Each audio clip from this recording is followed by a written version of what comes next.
सुरू करायचं ना.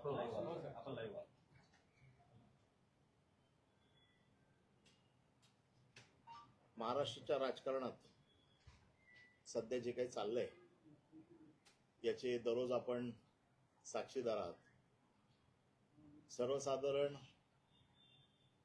कोणी माणूस मोठा झाला, त्याच्याकडे चांगले पैसे आले, त्याला नाव मिळालं, त्याला इज्जत मिळाली, एक समाजात त्याचं स्थान निर्माण झालं, तर शक्यतो तो आपल्या आईच्या नावाने, पत्नीच्या नावाने, मुलांच्या नावाने शाळा काढतो, कॉलेज काढतो, हॉस्पिटल काढतो, लोकसेवेचं एक असं साधन उपलब्ध करून देतो. परंतु महाराष्ट्राचे माजी मंत्री, राज्यमंत्री यांनी आपल्या पत्नीच्या नावाने बार काढला आणि तो बार नुसता बार नसून तो डान्स बार आहे. यावरून त्यांची मानसिकता दिसून येते. कुठल्या मानसिकतेतनं हे काम करतात हे त्याच्या माध्यमातून दिसतंय. विधानसभेच्या शेवटच्या दिवशी मी राज्याचे गृहराज्यमंत्री व महसूल मंत्री यांच्यावरती आरोप केले. हे आरोप हे होते की त्यांच्या मातोश्रीच्या नावाने असलेला जो बार आहे, या बारमध्ये डान्स बार चालवला जात होता, अश्लील नृत्य केलं जात होतं, पैसे उडवले जात होते, हे सगळं त्याच्यामध्ये होत होतं. आणि हे मी सगळी माहितीच्या अधिकारात ही मला मिळालेली आहे. त्यामुळे ही माहिती खोटी असू शकत नाही. या माहितीच्या अधिकारात मिळालेल्या माहितीमध्ये 22 डान्स बार म्हणजे बारबाला, 22 गिराईक, 4 कर्मचारी यांच्यावरती कारवाई केलेली आहे. बारचे नियम तर सगळे तुडवले गेलेलेच आहेत, परंतु याच्या बाबतीत खुलासा करताना माजी मंत्री रामदास कदम यांनी सांगितलं की माझ्या पत्नीच्या नावाने बार आहे, म्हणजे आता त्याच्यात काय डिस्प्यूट राहिला नाही. गृहराज्यमंत्र्याच्या आईच्या नावाने डान्स बार चालतो, तो सुद्धा पोलीस स्टेशनच्या नाकाच्या खाली. हे गृहराज्यमंत्री नवीन मुंबईपर्यंत डान्स बार वरती रेड करायला जातात का? तर अश्लीलता चालते, अश्लीलता पसरवली जाते, अनैतिक धंदा आहे, समाज विघातक कृती आहे, म्हणून हे काय करतात, रेड करतात. हरकत नाही, चांगलं काम करतात. पण स्वतःच्या आईच्या नावाने जो डान्स बार चालतोय त्याच्यावर कोण कारवाई करणार? त्याच्यावर कारवाई झालेली आहे. त्यांनी असं देखील सांगितलं, माझा उल्लेख त्यांनी अर्धवट वकील म्हणून केलेला आहे. त्यांना एक गोष्ट कळली पाहिजे, विधानसभेत मी वकील म्हणून बोलत नाही, विधानसभेत मी आमदार म्हणून बोलतो. पुन्हा ही माझ्या आमदारकीची 4थी टर्म आहे. त्याच्यामुळे विधानसभेचे नियम, विधानसभेचे कायदे मला चांगले माहिती आहेत. त्यामुळे मला त्यांच्या ज्ञानाची किंवा त्यांच्या सर्टिफिकेटची गरज नाही. राहिला प्रश्न, त्यांनी असं सांगितलं की डान्स बार आम्ही चालवत नाही, आम्ही चालवायला दिलेला आहे आणि जो चालवतो त्याच्यावरती जबाबदारी आहे. तर मी आपल्या माहितीसाठी हे कायद्यातल्या तरतुदी आणलेल्या आहेत. Liability of the licensee for the act of a servant, म्हणजे तुमच्या नोकराने किंवा तुम्ही ज्याला प्राधिकृत केलंय त्याने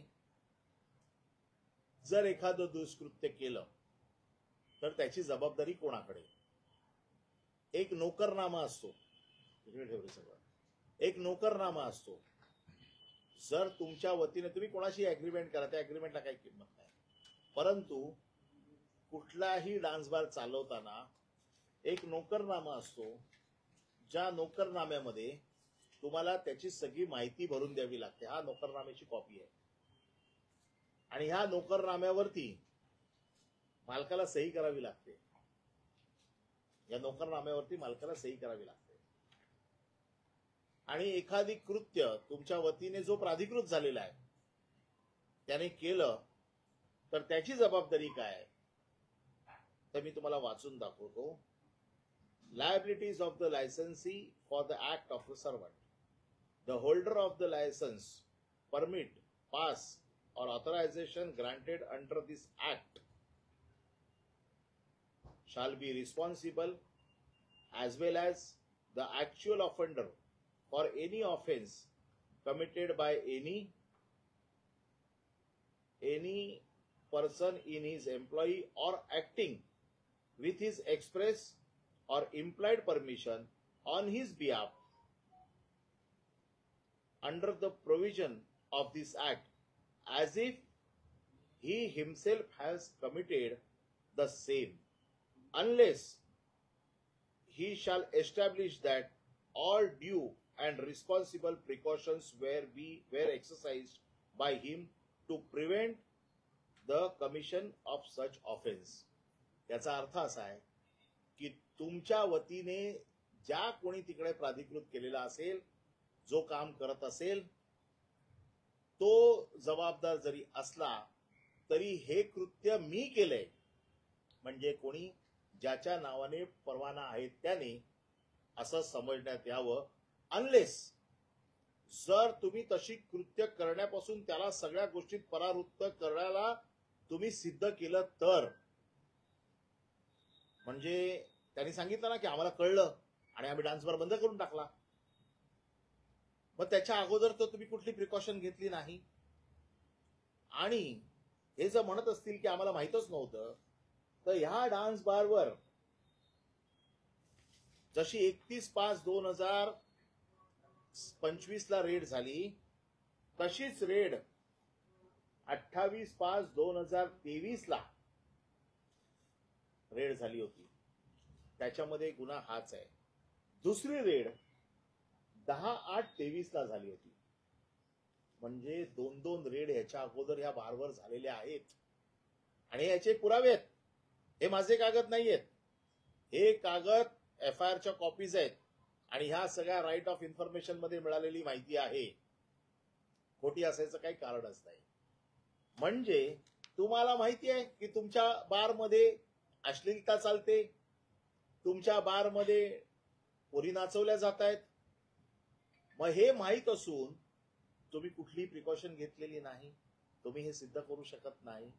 त्याच्यामुळे थेट तुमची जबाबदारी ही या निमित्ताने सिद्ध होते. त्यामुळे माझी अर्धवट नॉलेज किंवा माझं नॉलेज कायद्याच्या आधारावरती आहे. मी आज गृहमंत्री आणि राज्याचे मुख्यमंत्री फडणवीस साहेबांचा आज वाढदिवस आहे. आपल्या माध्यमातून त्यांना वाढदिवसाच्या शुभेच्छा देतो.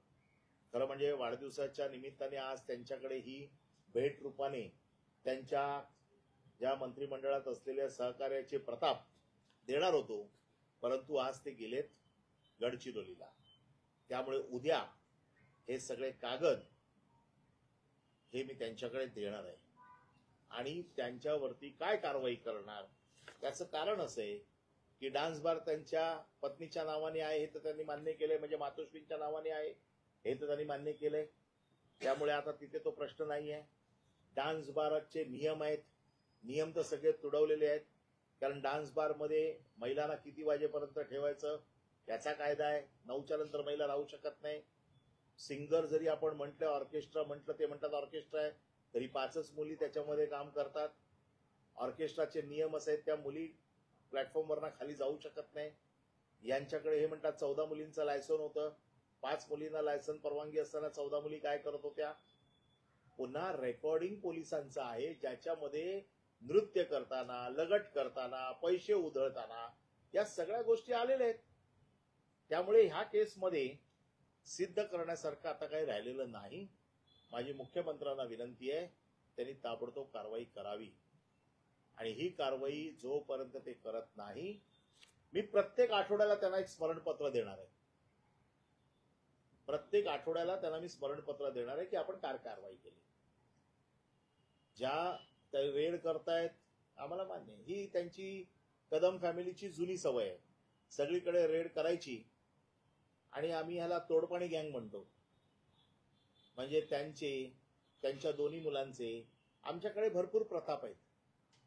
हे टप्प्याटप्प्याने आम्ही बाहेर काढू. प्रदूषण मंडळामध्ये किती रेड झाल्या, त्या रेडचं पुढे काय झालं, चाकणमध्ये झालेल्या रेडमध्ये त्यांना अधिकार होता की नाही, या सगळ्या गोष्टी आमच्याकडे आल्या आहेत. त्यांच्या वैधतेचा प्रश्न आहे. आता हळूहळू टप्प्याटप्प्याने सगळ्या गोष्टी घेतोय. हा झाला त्यांच्या डान्स बारच्या अश्लीलतेचा पुरावा. ते म्हणतात ना, माझ्या आईची बदनामी करतायत, माझ्या आईची बदनामी करतायत. अरे लाज वाटायला पाहिजे की आपल्या बायकोच्या नावाने असे प्रकारचे बार उघडून तिकडे मुली नाचवायला. शरम वाटली पाहिजे महाराष्ट्राला. महाराष्ट्राची मान खाली घातली तुम्ही की आपल्या पत्नीच्या नावाने. एवढं तर कळायला पाहिजे होतं की आपल्या पत्नीच्या नावाने हा बार चालतो, त्या बार मध्ये अश्लील डान्स चालतो, त्या बार मध्ये अश्लीलता पसरवली जाते. आणि तुम्ही गृहराज्यमंत्री आहात महाराष्ट्राचे, तुमच्या आईच्या नावाने, आज तुमच्या आईच्या नावाला भट्टा लागला, तुम्हाला लाज वाटते ना, मग अशी कृत्य करता कशाला. त्यामुळे माझं मत असं आहे की मुख्यमंत्र्यांनी यांचा राजीनामा घ्यावा. दुसरा विषय आहे जगबुडी नदीचा. जगबुडी नदीच्या बाबतीमध्ये मी त्या दिवशी आरोप केला होता की 67 किलोमीटरची जगबुडी नदी, या जगबुडी नदीच्या बाबतीत जो गाळ उपसायचा, वाळू उपसायचा हा जो काय उपक्रम आहे, या उपक्रमामध्ये फक्त 100-150 मीटर वरती गाळ उपसला जातो. त्यांनी सांगितलं की तो गाळ कोण घेऊन जात नाही, त्या गाळाला म्हणजे तो गाळ शेतकऱ्यांच्या कडे दिला पाहिजे असा नियम आहे. की गाळ उपसला, गाळ उपसतंय कोण, सरकार आपल्या पैशाने उपसते, तो शेतकऱ्यांकडे दिला पाहिजे. ज्या शेतकऱ्यांना त्याची गरज आहे बाराव टाकण्यासाठी, असं आणखीन कुठल्या कामासाठी, वाळू असेल तर तो तुमच्या नवीन नियमाप्रमाणे घर बांधणीसाठी त्याला 5 ब्रास दिले पाहिजे. हा सगळा जो काय मी त्या दिवशी पुरावे दिलेले आहेत, ही सगळी जी वाळू आहे, ही सगळी वाळू ही योगिता डेंटल हॉस्पिटल आहे, जे गृह राज्यमंत्र्याच्या बहिणीच्या नावाने हॉस्पिटल आहे, दातांचं महाविद्यालय, हॉस्पिटल नाही महाविद्यालय आहे. या महाविद्यालयाच्या प्रांगणामध्ये ही वाळू पडलेली आहे. जर ही गाळू कोण घेऊन जात नाही तर ही वाळू तुमच्या प्रांगणात काय करते. तुम्ही ह्या वाळूचे ढिगारे स्वतःच्या कॉलेजमध्ये कशाला लावलेत. जर कोण घेऊन जात नाही तर ते तिथेच पडून राहायला पाहिजे. तुम्हाला ह्याची गरज काय. या गाळामध्ये वाळू मिश्रित गाळ आहे, याच्यामध्ये ते तिथे चाळली जाते, वाळू वेगळी केली जाते, गाळ वेगळा केला जातो आणि यांचे चट्टे बट्टे ही वाळू नंतर घेऊन विकून टाकतात. बिपिन पाटणे हा कोण, शेतकरी आहे. कदम हा कोण, शेतकरी आहे. म्हणजे ह्यांची वाळू जिथे जिथे पडलेली आहे त्या वाळूचा आम्ही व्हिडिओ जिओ टॅग लागून आम्ही ड्रोन सर्व्हे केलेला आहे आणि तो मी उद्या पेनड्राईव्हच्या माध्यमातून मुख्यमंत्र्यांकडे देणार आहे. त्याचं कारण असं आहे की ही जर वाळू कोण घेऊन जात नाही तर या वाळूचा तुम्हाला उपयोग काय. पण हे म्हणतात की मी त्याचा कोणी नाही. 1 वर्षापर्यंत त्यांच्या म्हणण्याप्रमाणे पकडून चालू की 1 महिन्यापर्यंत ते त्या ट्रस्टवर होते. शिवतेज आरोग्य संघटना आरोग्य सेवा संस्था हा ट्रस्ट आहे, ज्या ट्रस्टचं ते कॉलेज आहे. कोण कोण आहे त्याच्यात? यांची आई आहे, यांची बहीण आहे, यांचा भाऊ आहे. हे स्वतः आहेत असं माझं मत आहे. पकडून चला ते नाही आहेत. मग मी जे काय म्हणतो की कॉन्फ्लिक्ट ऑफ इंटरेस्ट, की तुम्ही काढलेली वाळू, तुम्ही चालवलेले आईच्या नावाने डान्स बार, हे कॉन्फ्लिक्ट ऑफ इंटरेस्ट या सदराखाली मोडतात. स्वकीयांचं हित म्हणजे कॉन्फ्लिक्ट ऑफ इंटरेस्ट. यांनी तर असं जाहीर नाही केलंय कुठे की माझे या घराशी काही संबंध नाही, मी या घराशी संबंध तोडलेले आहेत, कुठली पेपर नोटीस दिली नाही आहेत. किंबहुना कालच त्याच्या वडिलांनी मोठं भाषण केलंय की माझी दोन्ही कशी मुलं कर्तृत्वान निघाली आहेत. ही त्यांची कर्तृत्व आहेत आणि या कर्तृत्वाचा त्याच्या वडिलांना अभिमान आहे. कालच सांगितलेलं आहे. त्याच्यामुळे ते कॉन्फ्लिक्ट ऑफ इंटरेस्ट या सदराखाली मोडतात. दुसरा विषय जो मी सांगितला होता, महाप्रळ नाळा. महाप्रळ नाळ्याचं उत्खनन करण्यासाठी आकिब मुकादम त्या माणसाने मुख्यमंत्री एकनाथ शिंदेना पत्र लिहिलं की मला हा गाळ काढू द्या. नंतर त्याने पालकमंत्री यांना पत्र लिहिलं, उदय सामंतना, की मला गाळ काढू द्या. त्यानंतर योगेश कदम यांनी पत्र दिलं की मला हा गाळ काढू द्या. अख्ख्या महाराष्ट्रात एकाच माणसाला अशा प्रकारे गाळ स्वतःच काढायचा आणि स्वतःच त्याची विल्हेवाट लावायची, अशा प्रकारचं काम दिलं गेलं. हे दिलं कोणाच्या आदेशाने? महसूल मंत्र्यांच्या आदेशाने, राज्य महसूल मंत्र्यांच्या आदेशाने. हे दिल्याच्या नंतर जिथे गाळ काढायची परवानगी दिली होती, महादेव नाला नावाचा जो प्रकार आहे, महाप्रळ गाव महादेव नाला, या महादेव नाल्याच्या ऐवजी त्यांनी गाळ काढला कुठे? सावित्री नदीचा. सावित्री नदीचा गाळ काढल्यावरती तो येथील सक्शन पंपने काढला, म्हणून कलेक्टरने त्याच्यावरती बंदी आणली. हे सगळे कागद मी आपल्याकडे उद्या त्यांना सबमिट केल्यावरती देणार आहे. याच्यावरती बंदी आणल्यानंतर आकिब मुकादम हा कोर्टात गेला. कोर्टाची ऑर्डर आहे. कोर्टाने काय सांगितलं? काल त्यांनी सांगितलं ना, कोर्टाच्या आदेशाने वाळू काढत होता. कोर्टाने काय सांगितलं? Due process of law follow करून तुमची ऑर्डर द्या, कारण तुम्ही त्यांना शोकॉज नोटीस दिलेली नाहीये. आणि त्यांना गाळ काढायला परवानगी दिली. त्यांच्यावरती गाळ काढायची परवानगी कुठली आहे? महादेव नाल्यातली. गाळ काढतायत कुठला? सावित्री नदीतला. अख्ख्या महाराष्ट्रात फक्त एकटाच माणूस असा गाळ काढतोय आणि म्हणून त्यांच्यावरती कारवाई झाली. हा आकिब मुकादम कोण आहे? हा यांच्या घरातला नोकरासारखा आहे, म्हणजे यांचा अगदी घरचा माणूस. त्याचे फोटो मी आपल्याला त्या दिवशी दाखवले. पुढे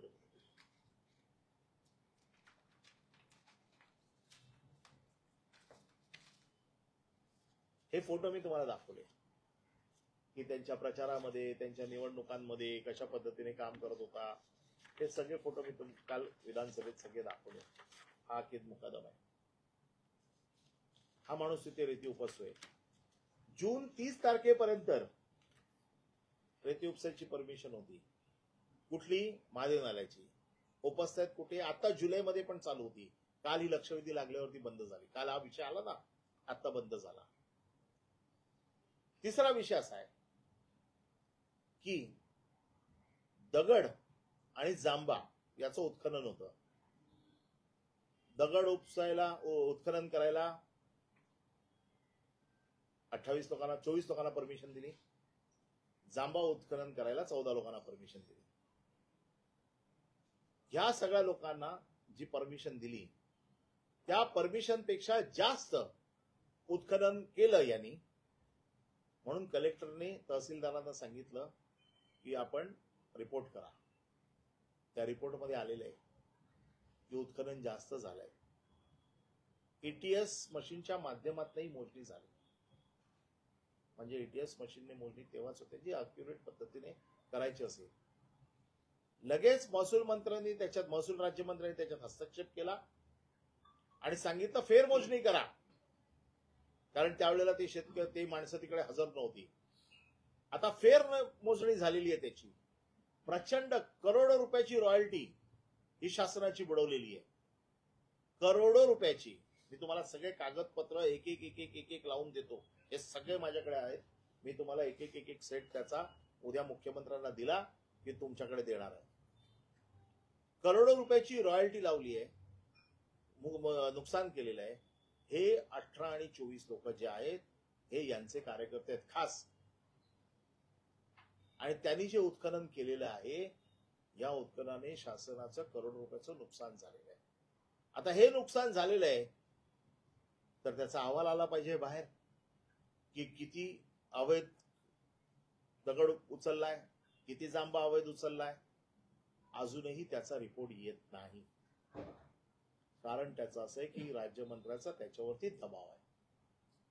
आणि म्हणून मी मुख्यमंत्र्यांना आणि महसूल मंत्र्यांना, मी आठवत असेल तर पहिल्याच दिवशी प्रश्नोत्तर दादा केचे यांच्या प्रश्नाच्या वेळेला सांगितलं होतं की मी कागदपत्रांसकट आपल्यावरती पुरावा देणार आहे. जे पुरावे मी दिले आहेत. आता माझं आव्हान आहे रामदास कदमना आणि योगेश कदमना, तुमच्यात हिंमत असेल माझ्यावरती अब्रू नुकसानीचा दावा लावा. तुमच्यावरती हिंमत असेल माझ्यावरती हक्कभंग आणा आणि मला व्यासपीठ उपलब्ध करून द्या. त्याचं कारण असं आहे की जर मुख्यमंत्र्यांनी यांच्यावर कारवाई केली नाही तर मी स्वतः कोर्टात जाणार आहे. त्यांनी माझा आमदार म्हणून नॉलेज बघितलंय. जे अर्धवट म्हणतात ना मला वकील, ते वकील म्हणून माझं पूर्ण ज्ञान मला जे दाखवायचंय ते मी कोर्टात दाखवेन. आणि कुठल्याही परिस्थितीमध्ये महाराष्ट्र सरकारची अब्रू जर मुख्यमंत्र्यांना वाचवायची असेल तर मुख्यमंत्री या गृह राज्यमंत्र्याचा राजीनामा घेतील आणि अब्रू जाण्यापासून सरकारला वाचवतील असं मला वाटतं. आज त्यांना वाढदिवसाच्या शुभेच्छा देतो आणि या वाढदिवसाच्या निमित्ताने त्यांनी सद्बुद्धीचा वापर करून या आपल्या सगळ्या मंत्र्यांना आवर घालावा अशी आज त्यांना वाढदिवसाच्या निमित्ताने त्यांना आज विनंती करतो. आज अजितदादा पवार यांचा देखील वाढदिवस आहे. त्यांना देखील मी शुभेच्छा देतो. अजितदादा पवार त्या दिवशी सभागृहात हजर होते. त्यांच्या कडक स्वभावाचा मी साक्षीदार आहे. असल्या गोष्टी ते खपवून घेणार नाहीत. काल सूरज चव्हाणचा त्यांनी ताबडतोब राजीनामा घेतला. अशा गोष्टी अजितदादांच्याही पचनी पडणार नाहीत. अजितदादांना देखील मी वाढदिवसाच्या शुभेच्छा देताना अशा गोष्टी तुम्ही मान्य करू नका. एकनाथ शिंदेकडनं माझी काही अपेक्षा नाहीये, कारण त्यांना त्यांचा राजीनामा घेणं परवडणार नाही आणि ते घेऊ शकत नाही असा माझा अभ्यास आहे. त्यामुळे ह्या दोन्ही मुख्यमंत्र्यांना आणि उपमुख्यमंत्र्यांना वाढदिवसाच्या शुभेच्छा देताना त्यांच्या महसूल राज्यमंत्र्याच्या राजीनाम्याची मागणी मी आज करत आहे. धन्यवाद. या तीन वेगवेगळ्या केसेस आहेत आणि त्या तिन्हीचे उद्याच एकाच दिवशी तुम्ही पुरावे देणार, मुख्यमंत्र्यांकडे देणार. कारण आज मुख्यमंत्री नाही आहेत. मुख्यमंत्र्यांकडे कागदपत्र, सरकारी कागदपत्र, सरकारच्या ऑर्डर्स, कायद्याचे नियम, ड्रोन सर्वे केलेले माझे पेनड्राईव्ह, हे सगळे उद्या मुख्यमंत्र्यांकडे दिले जातील. ज्या बार संदर्भात आपण उल्लेख केलेला आहे त्या संदर्भात तुम्ही सांगितले की संबंधित जो मालक आहे त्याच्यावर देखील कारवाई व्हायला पाहिजे. म्हणजे गृहराज्यमंत्र्यांच्या आईवर कारवाई व्हायला पाहिजे असं तुमचं म्हणणं? खरं म्हणजे त्या माऊलीचा काय दोष आहे असं मला वाटत नाही. परंतु ह्यांना अक्कल असायला पाहिजे, ह्यांना कळलं पाहिजे की कोणाच्या नावाने असे धंदे करायचे. दुर्दैव आहे. त्यांच्या माऊलीवरती, त्या माऊलीवरती काही कारवाई व्हावी असं कोणालाही मनापासून वाटणार नाही, कारण त्यांचा याच्याशी काही संबंध असेल मला वाटत नाही. परंतु हे जे पितापुत्र आहेत पराक्रमी, यांना तर अक्कल शिकवावीच लागेल, धडा शिकवावाच लागेल. कारण ह्यांना सत्तेचा माज आलाय. आमचं कोण काही वाकडं करू शकत नाही, या उद्मानामध्ये ते वागतायत. ज्या पद्धतीची दादागिरी, ज्या पद्धतीची खंडणीबाजी, ज्या पद्धतीची वसुली महाराष्ट्रात चालू आहे, ह्याला कुठेतरी वेसण घातलंच पाहिजे मुख्यमंत्र्यांनी. आणि मुख्यमंत्र्यांना सगळं माहिती आहे. मी आता एक एक केसेस ज्या पद्धतीने सांगत जाईन या मुख्यमंत्र्यांकडे ऑलरेडी पोहोचलेले आहेत. माझ्या माहितीप्रमाणे मुख्यमंत्र्यांनी खासगीत बोलवून दम पण दिलाय. कारण ज्यांच्याकडे खंडणी मागितली गेली असे बरेच लोक मुख्यमंत्र्यांच्या ओळखीचे आहेत. त्यांनी मुख्यमंत्र्यांकडे जाऊन तक्रारी केल्यात अशी माझी माहिती आहे. कदाचित खरी असेल खोटी असेल मला माहित नाही, पण ही माहिती आहे. ज्याचा पुरावा आहे त्याचा पुरावा मी तुमच्या समोर दिला. जी माहिती आहे त्याचा पुरावा ज्या वेळेला माझ्या समोर येईल, काही पुरावे आलेले आहेत, काही पुरावे येतील, तसे मी आपल्याला टप्प्याटप्प्याने सादर करत जाईन.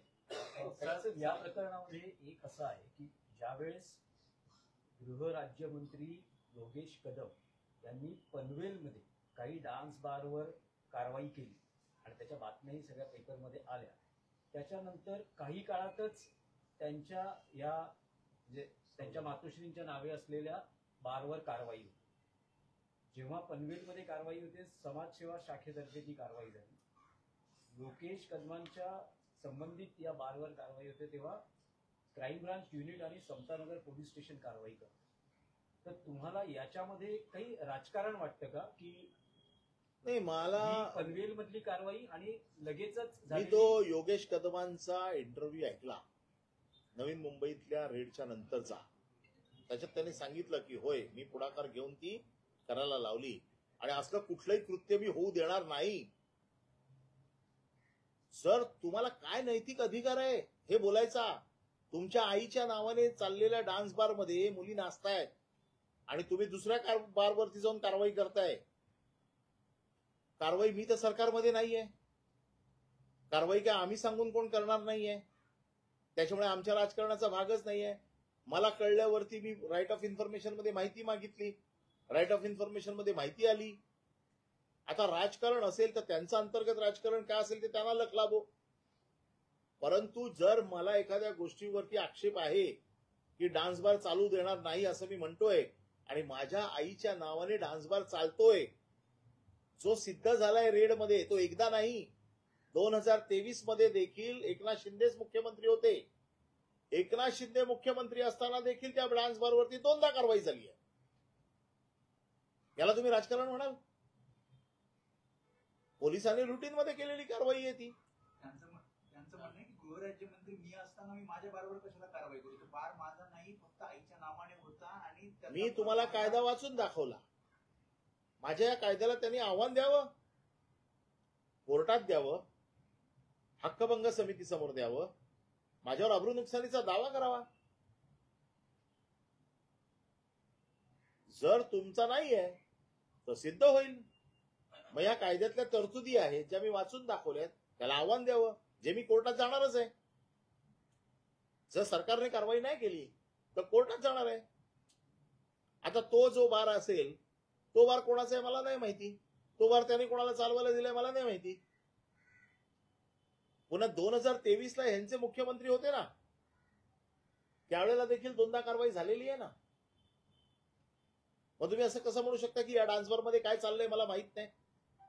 त्याच्यात असं म्हटलेलं आहे तुमची जबाबदारी आहे सिद्ध करायची की काय चालतं ते मला माहित नाही, मी ते सगळं प्रिव्हेंट केलेलं आहे.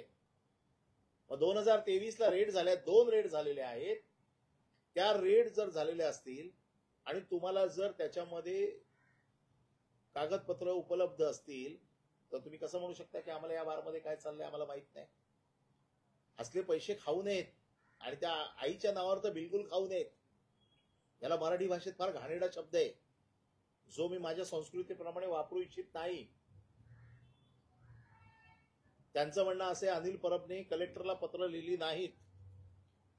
मी कलेक्टरला जी पत्र लिहिलेली आहेत 2 वर्षात लिहिली नाही, 2 वर्षात आहेत ना, तुम्हाला तारखांसकट देतो ना.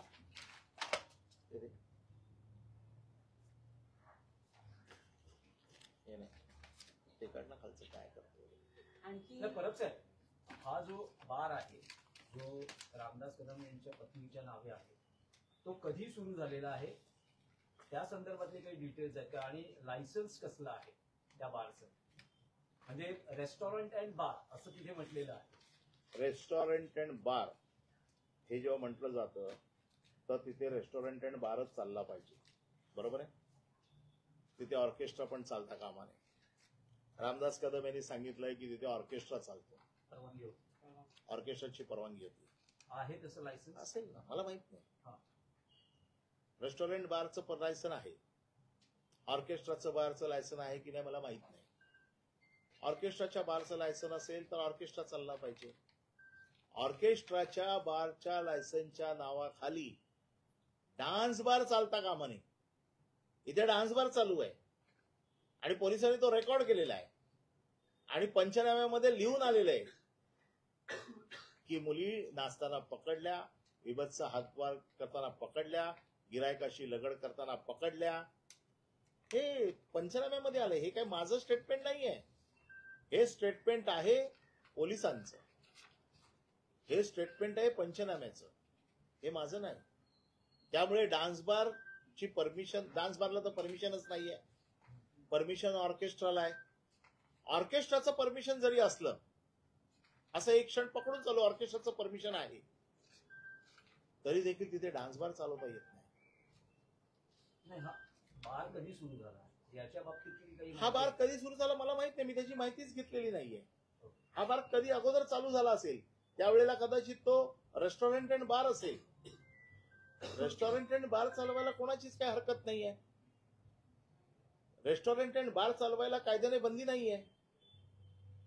डान्स बार चालवायला कायद्याने बंदी आहे. नाही, पण परब साहेब यामध्ये एक असा मुद्दा आहे, तुम्ही म्हणतात की हे बारचं प्रकरण असेल किंवा अन्य काही प्रकरण आहेत की तुम्ही मुख्यमंत्र्यांना त्या विषयासंदर्भात उद्या भेटणारच सगळी कागदपत्र सादर करणं.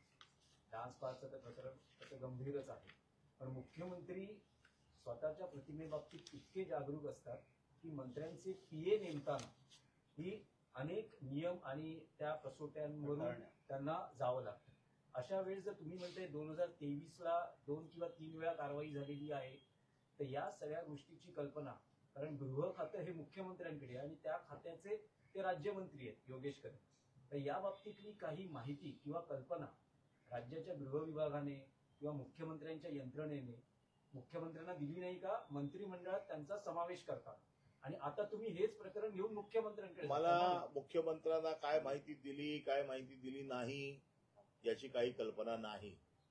परंतु माझ्याकडे FIR च्या कॉपीज आहेत, ज्या राईट ऑफ इन्फॉर्मेशन मध्ये मला मिळालेल्या आहेत.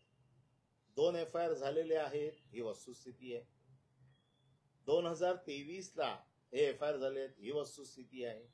ज्या वेळेला मुख्यमंत्री एकनाथ शिंदे होते, गृह खात्याच्या बाबतीमध्ये किंवा मुख्यमंत्री आता एवढी काळजी घेतात की पीए देखील डॉटेड पीए, टिंटेड पीए देखील ते देत नाहीयेत आणि स्वतःच्या मंत्रिमंडळात हे टिंटेड मंत्री बसवलेत. मला त्यांना, म्हणून मी तुम्हाला त्यांना प्रश्न विचारतोय, हा मुख्यमंत्र्यांना प्रश्न आहे की तुम्हाला पीए चालत नाहीत, मंत्री चालतात. तुम्हाला पीए चालत नाही, मंत्री चालतात. नाही, माझा मुद्दा असा आहे की माहितीच्या अधिकारात जर तुम्हाला ही माहिती उपलब्ध होती तर मुख्यमंत्र्यांच्या गृह विभागाने किंवा मुख्यमंत्र्यांच्या संबंधित यंत्रणेनं हे जे सगळं प्रकरण आहे त्यांचा मंत्रिमंडळात समावेश करताना त्याची कल्पना मुख्यमंत्र्यांना दिली नाही का? याच्या बाबतीत मी कसं उत्तर देऊ? याच्या बाबतीत मुख्यमंत्रीच उत्तर देतील ना. आता जे मुद्दे तुम्ही एकच मिनिट, त्याच्या अगोदर ही पत्र दाखवतो. 15/4/2024 कलेक्टरला लिहिलेलं पत्र आहे. मला माहिती पाहिजे आणि मला बैठकीची वेळ पाहिजे. त्याच्यावरती शिक्का आहे. 15/4/2024 आणि दुसरं पत्र 20/4/2024.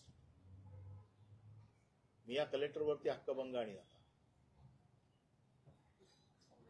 म्हणजे मी 1 वर्ष वेळ मागतोय त्यांच्याकडे आणि योगेश कदम खोटं सांगतायत की मी वेळ मागितलीच नाही, दिलीच नाही. ही माझी पत्र आहेत. त्यांनी जर मला वेळ कळवली असती तर लेखी कळवली असती ना, मी लेखी मागितली तर. त्यामुळे हे सगळे पुरावे तयार झालेले आहेत. हे सगळे पुरावे कंपाईल करून मी उद्या मुख्यमंत्र्यांकडे देणार आहे आणि ते दिल्याच्या नंतर याच्यावरती मुख्यमंत्री काय कारवाई करतात ते मला बघायचंय. मुख्यमंत्र्यांनी जर कारवाई केली नाही तर मी प्रत्येक आठवड्याला त्यांना एक स्मरणपत्र देणार आहे. मला माहिती आहे त्यांची स्मरणशक्ती फार तल्लख आहे, ते कुठली गोष्ट विसरत नाही असं म्हणतात. मी मागितलेल्या कारवाईचं त्यांनी नाकारावं की आम्ही काही कारवाई करणार नाही तरी चालेल. मला हे कळेल मला की मुख्यमंत्र्यांना अशी माणसं चालतात का. मग मी जनतेच्या न्यायालयात जाईन किंवा न्यायालयात जाईन. न्यायालयाचे दरवाजे तर माझ्यासाठी मोकळे आहेत. परंतु फार गंभीर प्रकरण आहे. कदाचित कोकाटेंचा नवीन विषय आल्यामुळे यांची फाईल थोडी खाली गेली आहे. आज ते फार खुश असतील की ही फाईल खाली गेल्यामुळे, परंतु ह्याच्यातनं त्यांची सुटका नाही. कारण अशा वेगवेगळ्या फाईल या जमा होत आहेत आणि टप्प्याटप्प्याने आपल्याकडे त्या मी घेऊन येईन. मुख्यमंत्र्यांकडे मी त्या घेऊन जाईन. कोकाटेंचा विषय कारवाई निकाल यामध्ये अपेक्षित आहे. वादग्रस्त विधान केलंय ते एकच. मला कळलं. कोणती कारवाई अपेक्षित आहे? तुम्ही कॉन्फ्लिक्ट ऑफ इंटरेस्ट सांगितलं, त्यानंतर ज्या पद्धतीने ती वाळू उचलली जाते त्या या सगळ्यांच्या अंतर्गत कुठली कारवाई अगदी अपेक्षित आहे? पहिली कारवाई अतिशय स्पष्ट आहे. कॉन्फ्लिक्ट ऑफ इंटरेस्ट किंवा हाऊस ऑफ प्रॉफिट असं ज्या वेळेला होतं त्यावेळेला त्या मंत्र्याचा राजीनामा घेतला जातो. नंबर 1 ची कारवाई ही आहे जी महाराष्ट्राला अपेक्षित आहे, जी आम्हाला अपेक्षित आहे. कागद काळे केले जातील, काही लोकांवरती गुन्हे दाखल केले जातील, त्या बारच्या मालकावरती जो कोण चालवणार आहे त्याच्यावर गुन्हा दाखल केला जाईल, त्यांच्या काही लोकांना अरेस्ट दाखवली जाईल. परंतु ज्याला जो जबाबदार आहे, ज्याच्या पर्सनल इंटरेस्ट स्वकीयांचे हितसंबंध ज्याला कॉन्फ्लिक्ट ऑफ इंटरेस्ट म्हणतात, जे सिद्ध झालेले आहेत त्याच्यामध्ये यांच्या राजीनाम्याचीच कारवाई आम्हाला अपेक्षित आहे. सर, तुम्ही आता अंजली दमानेंनी पण आता पत्रकार परिषदेत गृहराज्यमंत्र्यांच्या राजीनाम्याची मागणी केली आणि जिथे बार होतं ते आता तिथे चाललेत. कारण त्यांना जी एफआयआर मिळाली पोलीस स्टेशनकडून त्यामध्ये 22 मुलींना त्या पकडण्यात आलेल्या आणि 5 ते 6 मुलीची काहीतरी परवानगी असेल तर ते तिकडे जाऊन आता ती सगळी हे मी तर अगोदरच दिलं ना आपल्याकडे. आता माझं चला ठीक आहे, राजकीय भांडण आहे त्यांच्याशी. ते म्हणतात ना कदम फॅमिलीची बदनामी करण्यासाठी. अंजली दमाने यांचं त्यांचं काय राजकीय भांडण आहे? त्या नैतिकतेसाठी लढतायत.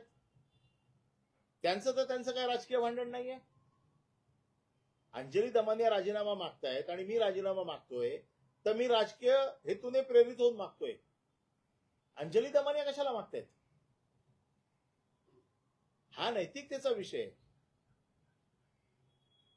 त्यामुळे त्यांना राजीनामा द्यावाच लागेल. सर, माणिकराव कोकाटेने आता पुन्हा एकदा वादग्रस्त विधान केलंय. ते म्हणाले की सरकार भिकारी आहे, शेतकरी नाही, कारण सरकार शेतकऱ्यांकडून 1 रुपया घेतं. आता असं आहे ना की देवेंद्र फडणवीसांची आता मला दया यायला लागलेली आहे की ते किती हतबल झालेले आहेत ह्या सगळ्या गोष्टींमध्ये. म्हणजे भारतीय जनता पक्ष जो मी ओळखतो, ज्या पक्षाबरोबर मी गेले कित्येक वर्ष काम केलेलं आहे, जो पार्टी विथ द डिफरन्स अशा पक्षाची प्रतिमा जपणारे भारतीय जनता पक्षाचे सर्व नेते, त्यांना अशा लोकांबरोबर काम करावं लागतंय जे इतके गए गुजरे आहेत आणि त्यांना ह्या मुख्यमंत्र्यांचं तर नाक दाबून त्यांना मुख्याचा मार बसतोय. काढावं की ठेवावं म्हणजे सोडलं तर पळतंय, धरलं तर चावतंय, अशी परिस्थिती आता मुख्यमंत्र्यांची झालेली आहे. आता मुख्यमंत्र्यांनी निर्णय घेण्याची वेळ आलेली आहे की काय करावं. इतकी मोठी मेजॉरिटी आहे, असे 4-5 मंत्री काढून टाकले जे त्यांच्यावरती डाग आहेत.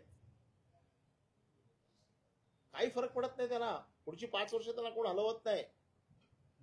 परंतु असे लोक बरोबर ठेवून दररोज बदनामी सहन करण्याची वेळ त्यांनी स्वतःवर येऊ देऊ नये असं आमचं म्हणणं आहे. ते सोबत असंही वाक्य म्हणाले आहे की मी राजीनामा का देऊ, मी काही कोणाचा विनयभंग नाही केलाय. म्हणजे मग आता विनयभंग केला तरच राजीनामा होणार का? नैतिक अनैतिकतेच्या व्याख्येमध्ये फक्त विनयभंग हा एकच विषय बसतो का? मंत्र्यांना जो काही प्रोटोकॉल असतो, मंत्र्यांना जी काही शासन सूचिता असते, याच्यामध्ये काय फक्त विनयभंग हा एकच विषय आहे की ज्याच्यामुळे राजीनामा द्यावा लागतो? हे असे अनैतिक प्रकार करणारे लोक पण आहेत ना त्याच्यामध्ये. वाळू चोरणारे लोक आहेत, डान्सबार मुली नाचवणारे लोक आहेत. एका बाजूला मोठ्या बहिणींच्या गप्पा करायच्या आणि दुसऱ्या बाजूला मुलींना नाचवायचे. हे कुठलं आहे? परब साहेब, हे जी सगळी प्रकरणं गाजत असताना महाराष्ट्रात आणखी एक प्रकरण गाजतंय ते म्हणजे हनी ट्रॅपचं. आणि त्यात विजय वडेट्टीवारांनी मध्यंतरी एक विधान केलं होतं की 2022ला जो सत्ता पालट झाला त्यात हनी ट्रॅपचा खूप मोठा. मी पुन्हा एकदा सांगतो, मला आता दया खरंच मुख्यमंत्र्यांची येते. कोण म्हणते हनी ट्रॅप मध्ये त्यांचे मंत्री अडकले आहेत, कोण म्हणतं हनी ट्रॅप मध्ये त्यांचे अधिकारी अडकलेले आहेत. या संदर्भातले जसे जसे पुरावे बाहेर येतील तसं तसं त्याच्यावर बोलणं जास्त उचित राहील. आता त्याच्यावरती संशय आहे, काही नावं आहेत, परंतु अजून त्याच्यातली वस्तुस्थिती चौकशी अंती बाहेर यायची आहे. परंतु मुख्यमंत्र्यांना मला असं वाटतं की काहीतरी असं षडयंत्र चाललेलं आहे जे या मुख्यमंत्र्यांनाच खुर्चीवरनं खाली खेचण्याचं काम करत आहे. आणि म्हणून अशा प्रकारचे हे सगळे आरोप प्रत्यारोप अशा प्रकारच्या गोष्टी घडतायत का, असा मला तरी संशय यायला लागलेला आहे. त्यामुळे माझं स्पष्ट मत असं आहे की मुख्यमंत्र्यांनी आपली कडक भूमिका घ्यावी आणि असे जे काही लोक आहेत यांना चांगला धडा शिकवावा. सर, एक मराठी डान्स बारचा विषय आलाय तर धर्मवीर सिनेमात असं दाखवण्यात आलं होतं की एकनाथ शिंदेने ठाण्यातले डान्स बार बंद केले. आता त्यांच्याच मंत्र्याच्या नावावर डान्स बार आहे, त्यांना आठवण करून द्यायची वेळ आली आता. आता एकनाथ शिंदेची देखील फार अडचण आहे.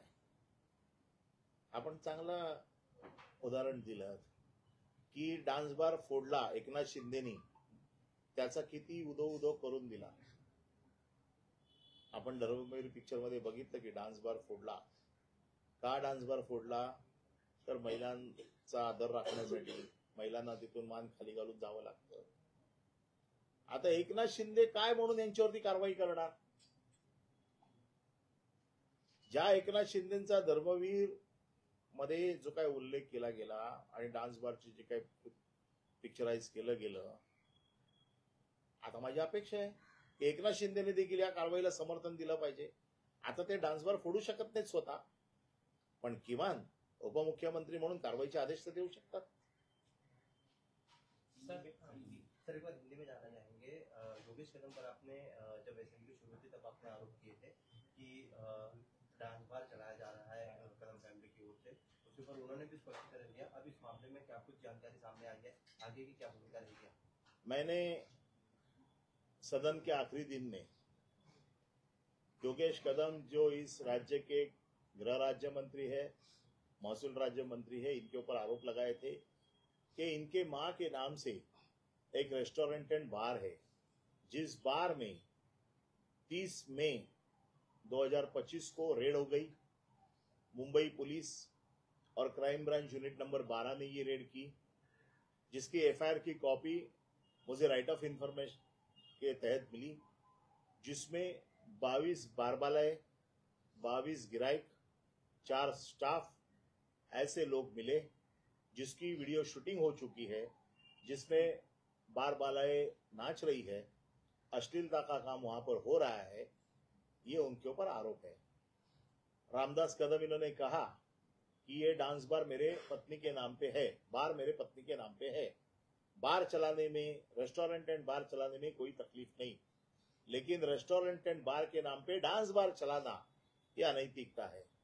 और वो उनके कहना ऐसा था कि वो मेरे किसी नौकर ने या मैनेजर ने या जिसको मैंने चलाने दिया उसने ये किया है. मैंने कानून की इस धारा को आपके सामने रखा है, जिस धारा में ये कहा जाता है कि आपके नौकर ने या आपने जिसको भी ऑथोराइज किया है उसने कोई अगर मिसकॉन्डक्ट किया तो उसकी जिम्मेदारी आपके ऊपर है. अगर आप ये प्रूव कर सकते हैं कि आपने सभी शर्तों को, नियमों को बंधन में रखा है, तो आपके ऊपर जिम्मेदारी नहीं है. मेरा यह कहना है कि 2023 में इस बार के ऊपर 2 बार रेड हो गई है. जब इस बार के रेड हो गई तब इनका ही शासन था, मुख्यमंत्री एकनाथ शिंदे जी थे. तो ये नहीं कह सकते कि इनको मालूम नहीं है कि यहां पर डांस बार चल रहा है. तो इनको बचने का कोई अभी इसमें उम्मीद नहीं है. इसलिए मैंने मुख्यमंत्री से कल या आज उनका जन्मदिन है, मैं उनको हार्दिक बधाई देता हूं जन्मदिन की, और उनसे ये कार्रवाई की मांग करता हूं कि ऐसे अनधिकृत कामों के लिए अगर मंत्री पद का उपयोग किया जाता है तो इसमें कॉन्फ्लिक्ट ऑफ इंटरेस्ट है। मैं जिस खाते का मंत्री हूं उसी खाते के धंधे को अगर मेरे निकटवर्तियों को उसका अगर लाभ मिलता है तो वो कॉन्फ्लिक्ट ऑफ इंटरेस्ट होता है, जिसके तहत उन्होंने रेजिग्नेशन देना चाहिए। योगेश कदम ने कल प्रेस कॉन्फ्रेंस में ये कहा कि मेरे जितने भी लोग हैं, अनिल परब जिन पर आरोप भी कर रहे हैं, वो हाईकोर्ट की परमिशन लेकर, चाहे वो रीति का काम हो या बाकी के काम कर रहे हैं, और अगर ये साबित होता है कि मेरा इन्वॉल्वमेंट है तो मैं इंक्वायरी में सामने जाऊंगा। मेरा यही कहना है, जो हाईकोर्ट की ऑर्डर है मेरे पास में है, मैंने पढ़ी हुई है।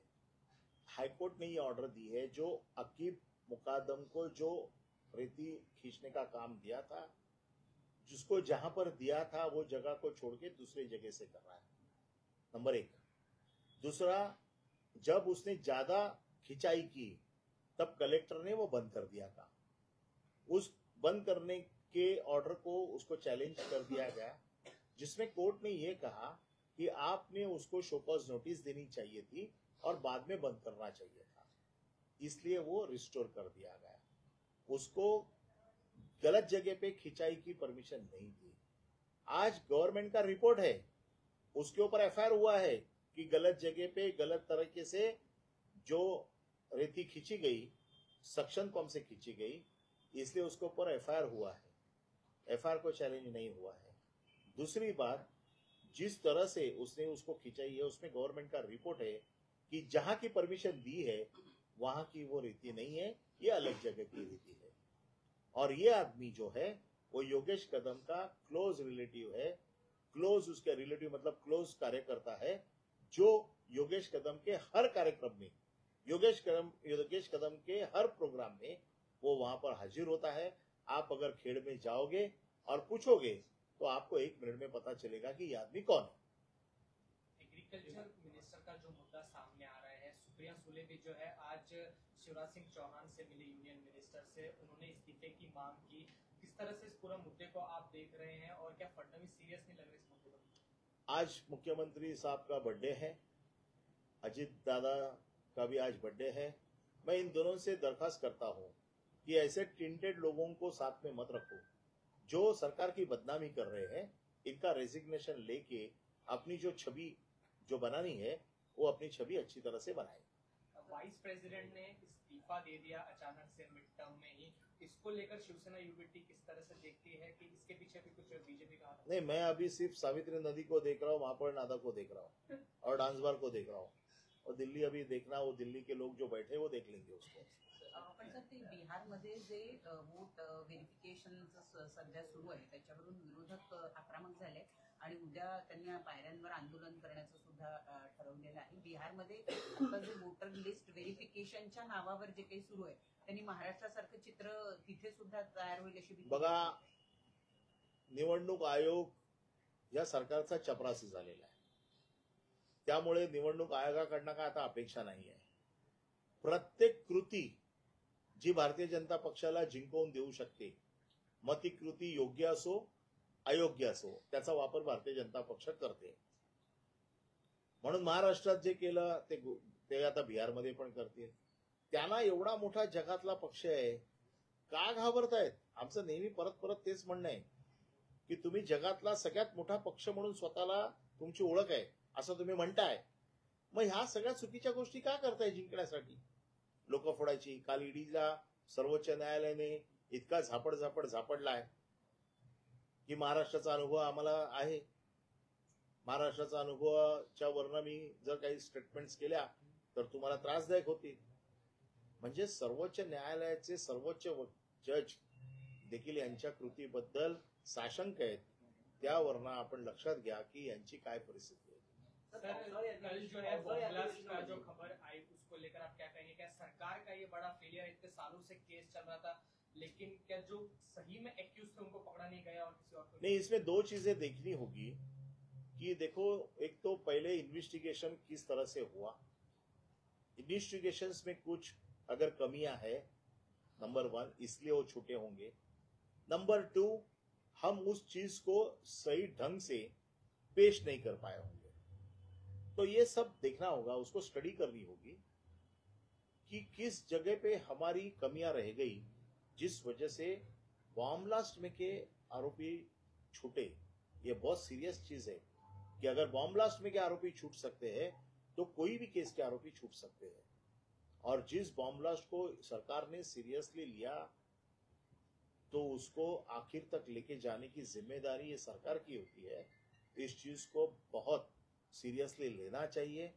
जहां पर कमियां है उसके ऊपर अच्छे पैनलिस्ट बिठाने चाहिए, बड़े सीनियर काउंसिल उसमें बिठाने चाहिए और हाई कोर्ट में ये देखना चाहिए कि ये डिसीजन जो है वो रिवर्स हो जाए और जो आरोपी थे उनको सजा हो जाए। सर, पावसाळी अधिवेशनामध्ये जी हाणामारी झाली होती, असं समजतंय, पुराव्यांअभावी त्यांची सुटका झाली असं समजतंय। याबद्दल सुद्धा अशी बरेच प्रकरणं होती ज्याच्यामध्ये पुराव्यांअभावी त्यांना सुटका करण्यात आली। बघा, काही प्रकरणात पुराव्याअभावी सुटका झाली तर आम्ही समजू शकतो, कारण कालानुरूप पुरावे कमजोर होत जातात, माणसं सापडत नाहीत। परंतु बॉम्ब ब्लास्ट सारखी केस आहे ज्याच्यामध्ये लोकांचा बळी जातो, ज्याच्यामध्ये शत्रू राष्ट्र इन्व्हॉल्व आहे, ही केस एवढी सोपी नाहीये। बॉम्ब ब्लास्ट ज्या वेळेला होतो त्यावेळेला काय फक्त लोकल संघटना नसतात, त्याला अतिरेकी असतात, त्याच्यात दुसरं राष्ट्र आपल्या देशाची अस्थिरता करत असतं।